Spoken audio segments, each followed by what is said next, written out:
Hey everyone. Beautiful lady on the screen. As you may have seen this from last year, she was a realtor. I believe the boyfriend was a rapper. He was a rap artist, and there are different stories. Some are saying that basically he was showing a wad of money, okay, and that could have led to it. Other stories, there's some saying that basically there may have been a dispute, okay, with him with some other guys. But one thing we do know, she was a realtor, felony free, living her life, a professional, a mother of two. Um, no nice way to say it. The harm, the attraction, it's stemming from the boyfriend. He was a victim too, but he is alive. He was shot. He survived. She didn't. Beautiful professional black woman. So I want you to look at this clip. I remember seeing this when it first occurred, and it was just horrible. So this here is another clip of she's got quite a few news coverages on this issue. Beautiful woman, professional, living her dream, I'm sure, being a professional. And the rap boyfriend, I mean, it is what it is. This is where the drama comes from. Sad to say. I'll just show the clip. Fair use. Friends and family came to this North Minneapolis church Saturday to say goodbye to Monique Ba, a woman who her family says could light up a room. Monique was pretty much the life of both sides of the family. That was my sister's pride and joy. That was my sister's only child. Michael Williams is Ba's uncle. That should have never happened to Monique. It's sad that she lost her life for somebody else's decisions in life. Search warrants outline what Minneapolis police say led up to Ba losing her life. They say Ba, who was a realtor, scheduled a showing in Maple Grove on the day she was murdered. The warrants say a video from across the street from that home captured a U-Haul arriving after she did, and investigators believe she was escorted into it. According to the warrant, a U-Haul was later spotted near where Ba's boyfriend was shot but survived, and spotted again about an hour later near this North Minneapolis alley where Ba was shot, then taken to a hospital where she died. The warrants say the 41-year-old man arrested in connection with her murder is a rival drug dealer to Ba's boyfriend. I never met the guy, never spoken to the guy. I don't know his background. I have no idea. All I know is this incident, it wasn't because of my niece. It was because of somebody else's decision in life. A memorial now marks the spot where police found the 28-year-old mother of two young daughters. Her two little girls was her life, just as well as she was to my sister. Her family says they're focused on faith as they say goodbye and hope for justice. Our family is about faith, and we pray. Jennifer Austin, KARE 11 News. You heard what he said. The uncle, someone else's decisions. Someone else's decisions. So now the two murderers, they have been, of course, found guilty. And I want to show you a second clip, fair use. You know, it just gets this community, the venom, the angry, the black man. I'm just gonna come out and say I just can't help to think that if she didn't have a rapper boyfriend, she would still be here today. Because nothing is saying that she brought this on. She didn't. That nothing is saying it had anything to do with her or something that she did. I mean, talk about sleeping with the enemy.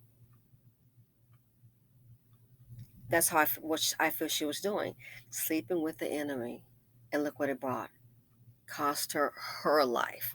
She's an innocent victim. Did nothing wrong. Cost her her life. So he's still here to raise the children. Interesting. So here we're going to go ahead and look at another video here of the mother. Heartbreaking. And she's just showing her grief, as you see, during sentencing.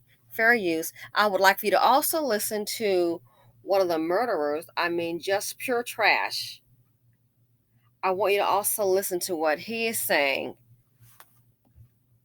Here we go, ladies and gentlemen.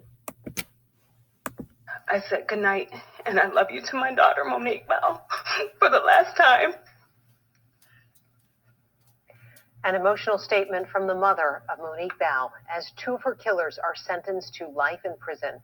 Good evening, and thank you for joining us tonight. I'm Kelsey Carlson. And I'm Amy Hockert. Monique, a Minneapolis realtor, was kidnapped and murdered after she was lured to a fake house showing in Maple Grove.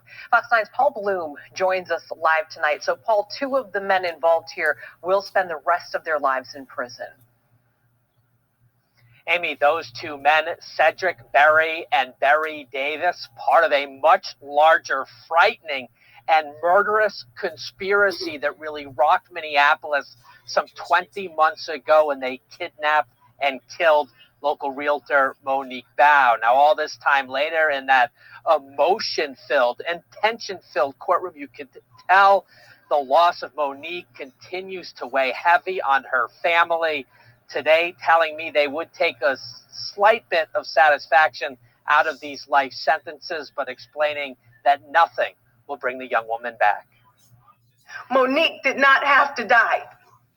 I didn't have to throw her out like she was garbage either. My baby was so precious to me. To all of us, she was so valuable. How dare they? Monique Bao's mom telling Judge Peter Cahill in the court that her daughter came face to face with pure evil on New Year's Eve 2020. Monique's two babies left without a mother, a truly awesome, beautiful mom who had a giant heart and electric smile, according to Wanda Williams Bao during her agonizing victim impact statement. The Hennepin County jury convicted the two defendants, Barry Davis and Cedric Berry, on a handful of charges, including first-degree premeditated murder and the horrific slaying of the real estate agent, which apparently was part of a larger conspiracy to get at her boyfriend and the father of Monique's children over some kind of dispute connected to the music industry. According to evidence presented at trial, Monique Bao was lured to a bogus home showing, kidnapped in the back of a U-Haul truck, tortured, and then executed. Her body tossed out into a North Minneapolis back alley. Both men maintaining their innocence, even as Judge Cahill handed down sentences of life in prison without the possibility of release. And I also would just like to say sorry. Something that I thought I would never say. Yet here I sit, a condemned man sitting in the same seat as Derek Chauvin, a man who killed someone in front of the world, and I'm about to receive life without parole for a few fingerprints, and they said were mine on some tape and some cell phones. And one other important point from the courtroom today, Judge Peter Cahill actually tacked on an additional 240 months, so 20 years on top of those life sentences. Those 20 years have to be served after the life sentences. The reason Judge Cahill executed that sentence today, he said, in case the laws ever change, he never wants these two men ever getting out of prison. We're live outside the Hennepin County Government Center tonight. Paul Bloom.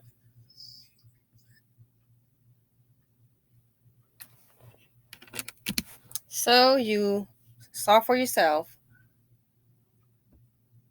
beautiful, intelligent black woman doing something with her life.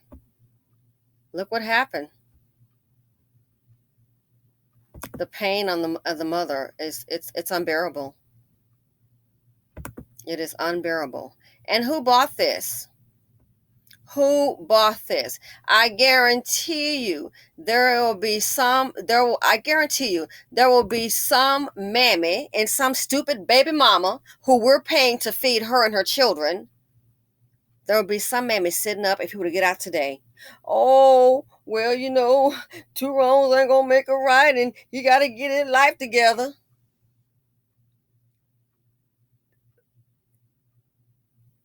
A rapper. It seems like a rapper is just associated with death, violence. That's what it's associated with. How could they do this to this beautiful woman? Nothing but trash. Some street crap. Black Nothing women but. mad at black men. It makes no sense. are mad at black men. So, as Godfrey's talking about being mad at black men, yeah, black women have a right to be mad at black men. They have a right to be mad at black men because that's who's bringing on the trauma. What I'm seeing in media, not at all. I'm seeing death. Coming at me like, yo, you need to shut the fuck. I was like, you got a white man, and you're like, we're gonna stick with white. Okay, but that's not what I was talking about. We're about the white fuck. Okay, I told you I fucked white women. I fucked women from all races. But what's the point? You're not even getting the point of what I'm talking about. You're getting personal because you're traumatized by the anger of black men. Yep.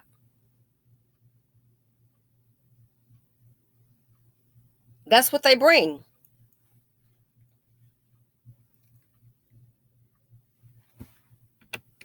This is what they bring. And what you want to do is just glorify how you're able to sleep with other women.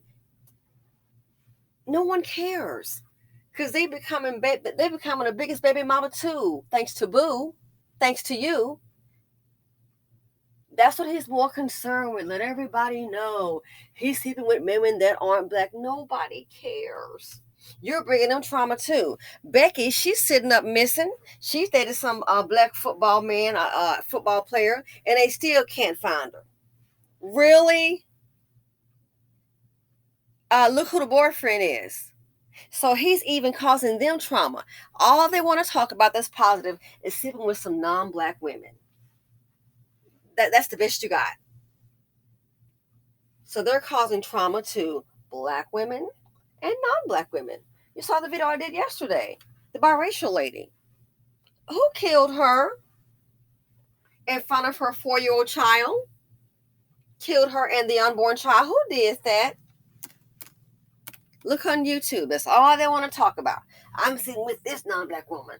So what? We can already tell because we're seeing Becky and them and company walking around with no ring on and a multitude of children looking tired and got that struggle look. That's what you bring.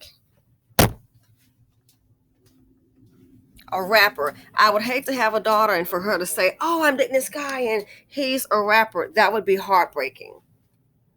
And I do wonder too, I kind of wonder, is it possible, maybe you guys can tell me, it makes me wonder, is it possible that maybe, I wonder if she was holding things down while he got his rap career together? Did he have a job besides rapping to bring in some money? Just a thought. I thought about that. I wonder if she was the one that was holding it down. And by being associated with him, look what happened. JM and Lexus Exodus, thanks so much for sending me the story. Being associated with him, look what happened. And I'm quite, listen, let's not get it twisted. I'm sure it was easy for them to murder this girl because she's beautiful, she's a black woman, and she's successful. Something them or their mammies would never be. Looking at her, dressed nice. Oh, she had a nice vehicle. I think she may have had a Benz. I think so. A nice vehicle. Oh, yeah. That's when you find the Dusties that haven't accomplished anything. And don't forget, the Dustinas, they're the same way. They're just like the old dusty, crusty man. They are the very same way. They haven't accomplished nothing. They want to get, they get real miffed real quick because they know they have a life of failure. They don't try to say, wow, you know what? I want to something positive with my life. No, they just get into the haterade. So I hate to say this. They didn't have any problems trying to hurt this woman. They had no problems torturing her. Sad to say, they enjoyed it. That's why they are where they belong. I wish it could have gotten worse. And you can figure that out for yourselves. So she is gone to no fault of her own. The boyfriend being associated with him, and he is still here. The children are robbed of their mother. The black community has been robbed of a professional, intelligent black woman. So we can forget about her having a business as a realtor and, maybe being her own broker, I'm not for sure, and 10, 20 years, 30 years down the line, passing it on to her children for generational wealth. We can forget about that. And who do we have to think? Think about it. We can forget about that. Who do we have to think? This is what they do. And you wonder why. I hope a lot of black women, listen, go ahead and get these. I don't care if it's loan or grant, whatever the amount is. Succeed in life. Please leave Blackistan and a derelict man. Rapping, a rap artist, there's so much death behind it. I beg of you, only your life depends on it. Only your life depends on it. If you want to stay, good luck to you. Be careful of the men. We got to vet them. If they're not panning out day one, you got to go, son. And that's just it. No cleanup man. Ain't nobody playing Millie Jackson or whatever the cleanup woman. We're not doing that today. Time's up. They've had plenty of time to get it together. Plenty of time to get it together. So this beautiful woman, she's gone. And then he has the nerve, one of those, I'm going to call him a specimen, to mention Derek Chauvin. Are you kidding me? Are you really serious? What was that to do? To gain some sympathy points? Like you've been redeemed all of a sudden? And I kind of wonder, maybe somebody else wrote it. He probably didn't write that. They probably just told him what to say. And he probably had to practice that several times. I mean, and even look how they look.